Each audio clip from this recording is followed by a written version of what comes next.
with sadness. When I was growing up, I was taught at school about the greatest leader that this country was ever blessed to have, Winston Churchill, God rest his soul. That generation needed to have a leader like Winston Churchill. But today we are also blessed. This generation is also blessed to have a man that stands tall, that stands proud and stands for the British people. But his name's not Winston Churchill, his name is Tommy Robinson.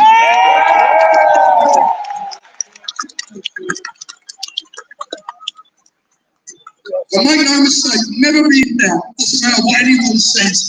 You can go home tonight, put your head in a pillow, and rest assured that you have been here today for the right reasons. Never let anyone sway you from that. And our job is now to awaken our friends, our families, our neighbours.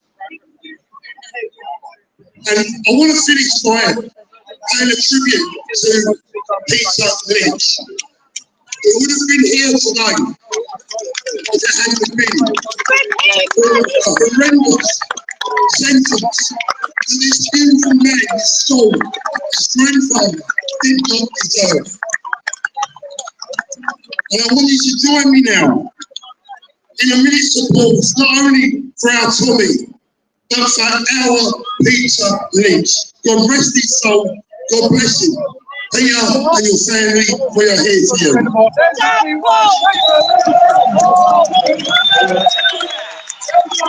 Stay safe, everyone. As Leon said, don't give them any reason to down us. Thank you, Paul. You're an absolute gentleman. I'm sure everybody here will agree. It's now nice that we got the party started because, as I said before, we're here got a good time today. So when Tommy's sitting in his cell, he knows none of this went to waste. Now let me introduce the next speaker. Andrew Bridgen, it's all yours, brother. Thank you.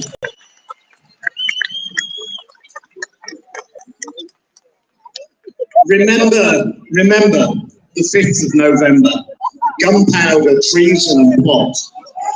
I see no reason why gunpowder and treason should ever be forgot. There's going to be a big event of world significance on the 5th of November in America. This will affect the whole world and ask you to pray for the right result. Ladies and gentlemen, I'm so proud of you all. I'm proud to be here, but we're all saddened at those who are missing. And our prayers and thoughts should be with Tommy Robinson and the family and friends of Peter Lynch. Their suffering is a demonstration of the tyranny that we're living under at the moment. We know that Tommy's not a terrorist, and we know that Peter was never a rioter. They can take 1,000 of us, and 10,000 will stand up to take their place. Yeah!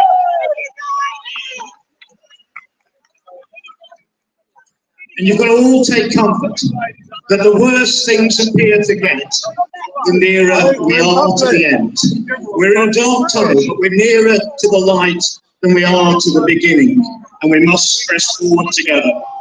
The worldwide attack on freedom and liberty we've seen over the last few years cannot succeed because too many people around the world have woken up.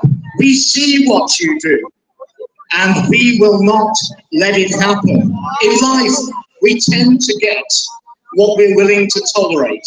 Well, the world, the good people, the freedom-loving people will tolerate this no longer. I've often been asked why I wear a paperclip on my lapel. Well, 2 years ago, I spoke at a conference in Norway. And in Norway, they call them binders. They bind people together. And they told me they invented the paperclip just before the Second World War.